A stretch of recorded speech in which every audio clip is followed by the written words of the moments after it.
Çünkü güzelin bu sesi aşikare san. Çünkü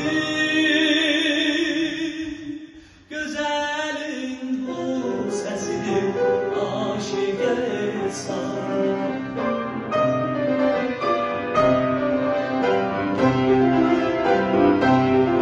Sordum ki gönül hardadır aldım bu cevabı. Hiç sorma da bulmaz, onu aktarsa da insan. Rahmeyle dedim gel, rahmeyle dedim sil kimi göz yaşımı döktü.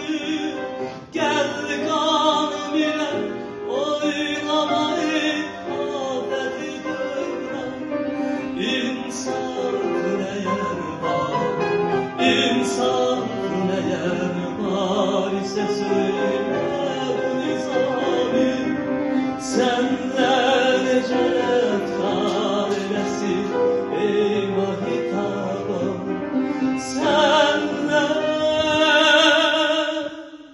nece eftar eylesin eyvah hitabım. Gel sevgili canan.